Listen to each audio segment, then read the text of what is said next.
Gold trusted gold buyers మీరు తాకట్టు పెట్టిన బంగారాన్ని విడిపించి ఈ రోజు ఉన్న మార్కెట్ ధరకు కొనబడను.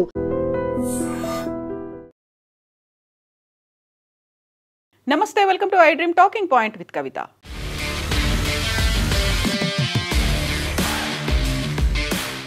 అమెరికా అధ్యక్షుడు డొనాల్డ్ ట్రంప్ ప్రసంగాన్ని తప్పుగా ఎడిట్ చేసి ప్రసారం చేసినందుకు గాను అంతర్జాతీయ మీడియా దిగ్గజం బీబీసీ ఇప్పుడు కష్టాల్లో కూరుకుపోయేటువంటి పరిస్థితి ఏర్పడింది.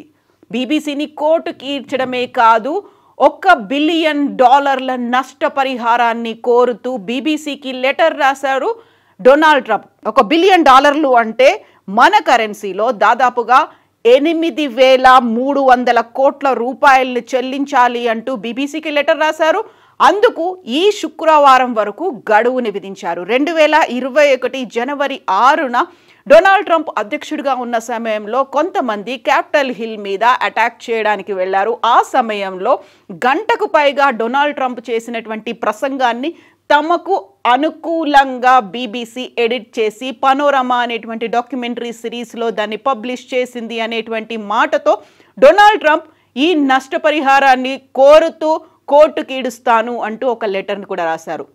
అయితే బీబీసీ అందుకు క్షమాపణలు కూడా చెప్పింది. బీబీసీలో ముఖ్యమైనటువంటి 2 ఆఫీసర్లు రాజీనామా చేశారు బహిరంగ క్షమాపణ చెప్పినప్పటికి కూడా. డొనాల్డ్ ట్రంప్ అందుకు ససేమిరా అంటున్నారు. అందులో తన చేసిన ప్రసంగాన్ని అనుకూలంగా మలుచుకున్నారు. ఒక స్టార్టింగ్లో చేసినటువంటి ఒక చిన్న బిట్ని ఆల్మోస్ట్ ఎండింగ్లో చేసినటువంటి 50 నిమిషాల తర్వాత మాట్లాడినటువంటి మాటల్ని రెండింటినీ క్లబ్ చేసి అది వ్యతిరేకంగా తనకు వ్యతిరేకంగా ఉండేలా డాక్యుమెంటరీలో చిత్రీకరించారు అంటూ డొనాల్డ్ ట్రంప్ ఈ వ్యాఖ్యలు చేశారు. అందులో క్యాపిటల్ హిల్కి వెళ్తున్నాం, మీతో పాటు నేను అక్కడికి వస్తున్నాం, మనం భీకరంగా పోరాడాల్సినటువంటి అవసరం ఉంది అనేటువంటి మాటలు వచ్చేలా డొనాల్డ్ ట్రంప్ చేసినటువంటి వ్యాఖ్యలు ఉన్నాయి అంటూ పనోరమా సిరీస్లో దాన్ని ఎడిట్ చేశారు. యాక్చువల్గా we are going to walking to on Capitol and we are going to cheer on congressmen and women అనేది ఆ ప్రసంగం స్టార్టింగ్లో చేసినటువంటి మాటలు. ఆ తర్వాత we are going to walking to on capital అనే దాన్ని క్లబ్ చేసి, అంటే ఆల్మోస్ట్ 50 నిమిషాల తర్వాత వచ్చినటువంటి ఇంకొక మాటని క్లబ్ చేసి చేశారు.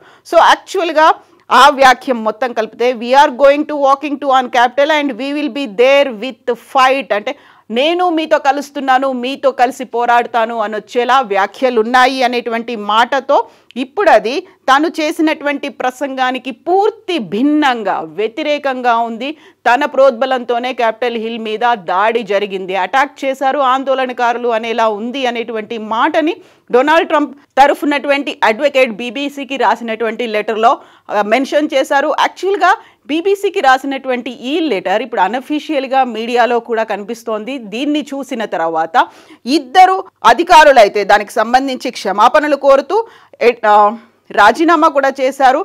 దాంట్లో ప్రధానంగా బీబీసీ సంస్థకు చెందినటువంటి డైరెక్టర్ జనరల్ టిమ్ డేవీ, అలాగే న్యూస్ చీఫ్ టర్నెస్ డెబోరా వంటి ఉన్నతాధికారులు ఇప్పటికే 2 రాజీనామా చేశారు. అది కూడా ఈ ఆదివారం నుంచి మొదలైనటువంటి రాజీనామాల పరంపర. అయితే దాన్ని స్వాగతిస్తున్నటువంటి డొనాల్డ్ ట్రంప్ తన $1 బిలియన్ నష్టపరిహారాన్ని మాత్రం ఉపసంహరించుకునేది లేదు, కేవలం క్షమాపణలు చెప్పడం వల్ల లేకపోతే తనకు జరిగినటువంటి డ్యామేజ్ అనేది కంట్రోల్ కాదు అనేటువంటి మాట, దాన్ని రివర్స్ చేయలేము అనేది దీనికి శుక్రవారం వరకు అయితే గడువు ఉంది.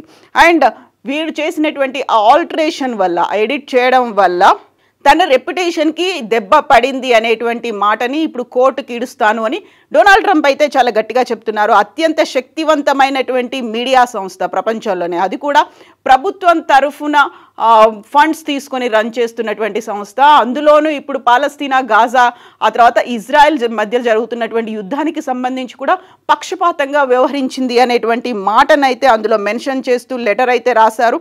యాక్చువల్గా ఇప్పుడు ఈ శుక్రవారం వరకు గడువు విధించాడు డొనాల్డ్ ట్రంప్. ఇంకా బీబీసీ అయితే దానికి సంబంధించి బహిరంగ క్షమాపణ చెప్పాము అనే దాంతో పాటుగా ఆ నష్టపరిహారానికి సంబంధించి వచ్చినటువంటి అడ్వకేట్ నోటీస్కి స్పందించాలని చూస్తోంది. బట్ యాక్చువల్గా ఏం జరుగుతోంది, నిజంగానే డొనాల్డ్ ట్రంప్ ఈ నష్టపరిహారాన్ని కోరుతూ ముందుకు వెళ్తాను అని చెప్పినప్పుడు అందులో ఎలాంటి ప్రోస్ అండ్ కాన్స్ ఉన్నాయి అనే దాని మీద కూడా బీబీసీ దీనికి సంబంధించి న్యాయ నిపుణులతో చర్చిస్తోంది. యాక్చువల్గా ఈ పనోరమా సిరీస్ అనేది లాస్ట్ ఇయర్ October 28న ప్రసారమైంది. ఇది లండన్ బేస్డ్గా ఉన్నటువంటి BBC కాబట్టి 1 year లోపే ఎవరికైనా ప్రాబ్లం ఉంది, ఎవరైనా కోర్టుకు వెళ్ళాలి అంటే 1 year లోపే వెళ్ళేలా లండన్లో ఉన్నటువంటి కోర్టులు అయితే చెప్తుంటాయి. అంటే October 28 లాస్ట్ ఇయర్ అయింది కాబట్టి ఈ 28 వరకే ఆ గడువు అనేది ముగిసిపోయింది అనేది ఒక వాదన ఉన్నప్పటికీ ఫ్లోరిడా బేస్డ్గా కేసు ఫైల్ చేశారు కాబట్టి ఫ్లోరిడాలో 2 ఏళ్ల వరకు ఆ గడువు అనేది ఉంటుంది కాబట్టి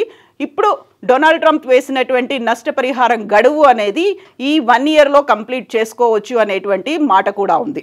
ఈ 2 years అనేది సమయం ఉంది కాబట్టి గతంలో డొనాల్డ్ ట్రంప్ వేసినటువంటి కోర్టు కేసులు కావచ్చు, నష్టపరిహారానికి సంబంధించి ఎప్పుడు ఏం జరిగింది అనే దాని మీద కూడా ఇప్పుడు BBC న్యాయ నిపుణులతో చర్చిస్తోంది.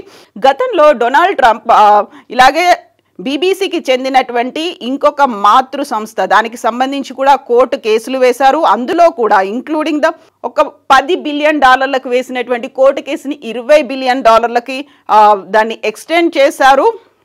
BBCకి చెందినటువంటి US పార్ట్నర్ CBS అనేటువంటి US పార్ట్నర్ ఉంది BBCకి, దాని మీద నష్టపరిహారాన్ని కోరుతూ $20 billion వేశారు. అందులో కూడా కమలా హ్యారిస్తో తాను మాట్లాడినటువంటి మాటలు, కమలా హ్యారిస్కి ఓటు వెయ్యండి అని చెప్పినటువంటి మాటల్ని తమకిష్టం వచ్చినట్టుగా ఎడిట్ చేసుకున్నారు అనేటువంటి కొటేషన్తో, అలాంటి స్టేట్మెంట్తో డొనాల్డ్ ట్రంప్ గతంలో $20 billion నష్టపరిహారాన్ని అయితే కోరారు. దీంతో పాటుగా ఇంకొక డిఫమేషన్ కేసుని వేశారు, అది న్యూయార్క్ టైమ్స్ మీద. అందులోను కూడా spreading false and defamatory content about him, so ఆయన మీద నిరాధారమైనటువంటి తప్పుడు ఆరోపణలు చేశారు అంటూ న్యూయార్క్ టైమ్స్ మీద కూడా గతంలో $15 billion సంబంధించి నష్టపరిహారాన్ని కోరుతూ డొనాల్డ్ ట్రంప్ ఒక కేసు వేశారు. దీంతో పాటుగా $10 billion వాల్ స్ట్రీట్ జర్నల్ మీద కూడా కేసు వేశారు. బట్ అవన్నీ కూడా చెల్లుబాటు కాలేదు, వీగిపోయాయి అనేటువంటి మాట. ఏదైతే BBCకి సంబంధించి US పార్ట్నర్ ఉందో CBS న్యూస్ అనేది, సో $10 billion నుంచి $20 billion వెళ్ళినప్పటికి కూడా $16 million ఆ కేసును సెటిల్ చేసుకుంది. సో గతంలో ఉన్నటువంటి ట్రాక్ రికార్డింగ్ చూస్తే BBC ఈ కేసు వీగిపోతోంది అని చెప్తున్నప్పటికి కూడా బహిరంగ క్షమాపణలు చెప్పాము, అందులోనూ లండన్ కోర్టు పరిధిలోకి రాదు అని భావిస్తున్నటువంటి BBC శుక్రవారంలోగా సమాధానం ఇవ్వాలని చూస్తున్నప్పటికీ ఇది కోర్టు పరిధిలో ఉండదు, వీగిపోతుంది. యాక్చువల్గా దానికి సంబంధించి ఏ విధమైనటువంటి నష్టం డొనాల్డ్ ట్రంప్కి జరిగింది, తనకి వ్యక్తిగతంగా జరిగిందా, ఆర్థికంగా జరిగిందా, లేకుంటే రెప్యుటేషన్ పరంగా జరిగిందా అనేది అయితే డొనాల్డ్ ట్రంప్ తరఫున అడ్వకేట్ చెప్తున్నటువంటి మాట, తనకి ఆర్థికంగా కూడా నష్టం జరిగింది, వ్యక్తిగత ప్రతిష్టకు కూడా భంగం కలిగింది అనేటువంటి మాటని డొనాల్డ్ ట్రంప్ తరఫు న్యాయవాది అయితే BBCకి రాసినటువంటి లెటర్లో చెప్పారు. బట్ ఈ ఇద్దరు రాజీనామా మాత్రం తాము పక్షపాతంగా వ్యవహరించలేదు అనేటువంటి ఒక మాట చెప్తుంటే, మేము బాధ్యతగా ఉండాల్సినటువంటి అవసరం ఉండింది, మేము ఆ బాధ్యతలు సరిగా నిర్వర్తించలేదు కాబట్టే మేము బాధ్యతల నుంచి తప్పుకుంటున్నాము అనేటువంటి ఇద్దరు ఉన్నత అధికారుల డిఫరెంట్ వర్షన్, ఒక కాంట్రాస్ట్ అనేది అయితే కనిపిస్తుంది. బట్ BBC ఏం చేయబోతోంది, $1 billion అంటే 8,300 కోట్ల రూపాయల నష్టపరిహారాన్ని చెల్లిస్తుందా, లేకుంటే మధ్యలో ఏదైనా సెటిల్మెంట్ చేసుకుంటుందా, మధ్యవర్తిత్వం కోసం ఎవరి దగ్గరికైనా వెళ్తుందా? బోల్డని క్వశ్చన్స్ అయితే ఉన్నాయి.